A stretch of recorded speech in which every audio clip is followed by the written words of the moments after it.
तिब्बत निर्वासित सरकार के राष्ट्रपति के रूप में पेम्पा शेरिंग ने बुधवार को दूसरी बार शपथ ग्रहण की। हाल ही में संपन्न चुनावों में पेम्पा शेरिंग को दूसरी बार राष्ट्रपति चुना गया था।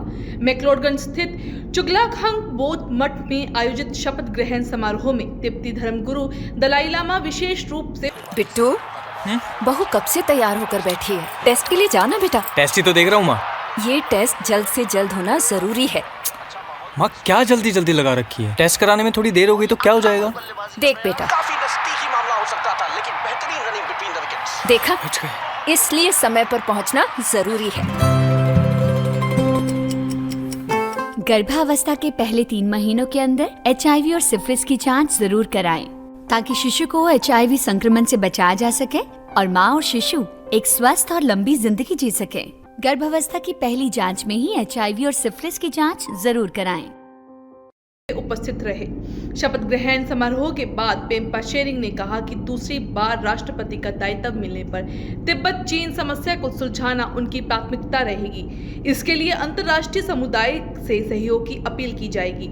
इसी के साथ भारत के विभिन्न राज्यों में रह रहे तिब्बतियों की सामाजिक सुरक्षा सुनिश्चित करने के साथ निर्वासित सरकार में ई-गवर्नेंस को और सुदृढ़ करने के लिए नई टेक्नोलॉजी का भी इस्तेमाल किया जाएगा। पेम्पा शेरिंग ने कहा कि हमारे 3 प्रमुख काम हैं। पहला, तिब्बत और चीन के मसले को सुलझाना है। इसके लिए अंतर्राष्ट्रीय समुदाय से सहयोग का आग्रह किया जाएगा। भारत में 10 राज्यों व 2 केंद्र शासित राज्यों में तिब्बती लोग रह रहे हैं, साथ ही विदेशों में भी तिब्बती रह रहे हैं। भारत में रह रहे तिब्बतियों की सामाजिक सुरक्षा भी सुनिश्चित करनी है। इसके लिए प्रशासन पर्याप्त होना चाहिए। हमारा प्रशासन ई-गवर्नेंस से चल रहा था, भविष्य में भी नई टेक्नोलॉजी के साथ आगे बढ़ा जाएगा। धर्मगुरु का पुनर्जन्म धार्मिक विषय, चीन न करे हस्तक्षेप। धर्मगुरु के पुनर्जन्म को लेकर चीन द्वारा किए जा रहे दावे पर पेम्पा शेरिंग ने कहा कि धर्म का विषय है, इसमें आस्था होती है। चीन का धार्मिक विषय पर विश्वास ही नहीं है। ऐसे में चीन को धार्मिक विषय यानी धर्मगुरु के पुनर्जन्म को लेकर हस्तक्षेप भी नहीं करना चाहिए। धर्मगुरु के पुनर्जन्म की परंपरा तिब्बतियों के लिए यूनिक है। पुनर्जन्म का सिस्टम अन्य बौद्ध राष्ट्रों में नहीं है। ऐसे में ये तिब्बतियों पर ही निर्भर करता है।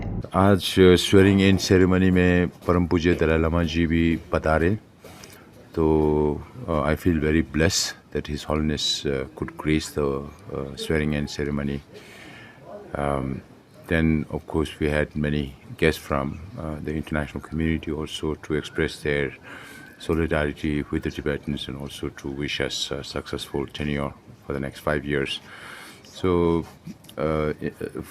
as a Tibetan, as an ordinary Tibetan, the very presence of His Holiness the Dalai Lama at this ceremony means a lot, not only to me, to all the Tibetans, and it's also historic. Another 5 years down the line, how His Holiness physical condition will be or health condition would be, we will not be able to say. So this time His Holiness graced the occasion. I feel very happy. तो हमारे काम main तो 3 है। एक तो चीन और तिब्बत का मसला जो है उसको सुलझाना है। दूसरा, जब तक ये ना हो जाए तब तक इंटरनेशनल कम्युनिटी में जाके मदद सीखना है। और उसके साथ साथ ये 2 पॉलिटिकल काम है। फिर बाकी हमारे सोशल वेलफेयर भी बहुत है। भारत में 10 प्रदेश में और 2 यूनियन टेरिटरीज में तिब्बती लोग फैला हुआ है, कुछ 27 विभाग में, तो और विदेश में भी है। तो उन मेनली भारत में जो है उनका सोशल वेलफेयर भी देखना है। अब ये 2 काम करने के लिए एडमिनिस्ट्रेशन एफिशिएंट होना चाहिए। तो एडमिनिस्ट्रेशन हम लोग ई-गवर्नेंस से चल रहा था, और ये AI वगैरह यूज़ करके कम्युनिकेशन स्ट्रेटजी और सारा डिजिटाइजेशन, उस अभी का जितना भी टेक्नोलॉजी है वो यूज़ करके उसको इम्प्रूव करना है। तो मेन हमारे ऑब्जेक्टिव 3 है। अब धर्म का विषय है तो उसमें फेथ आता ना। Religion is based on faith, not based on coercion, forcing other people to do what you want them to do. So this is not acceptable at all, and this will not be accepted by the Tibetans also inside Tibet. So we have been preparing for this. Chinese government keeps saying that they will be responsible, but they don't believe in any religion. कुछ धार्मिक विषय पे कुछ विश्वास भी नहीं है, तो जब धार्मिक विषय में विश्वास नहीं है तो धार्मिक विषय में इंटरफेरेंस क्यों कर रहा है? वो तिब्बती को ही छोड़ना है। ये बुद्धिस्ट का रिचुअल है, ये तिब्बती के लिए वेरी यूनिक है, ये कहीं और बुद्धिस्ट नेशन में नहीं है जो रीइंकार्नेशन का सिस्टम है।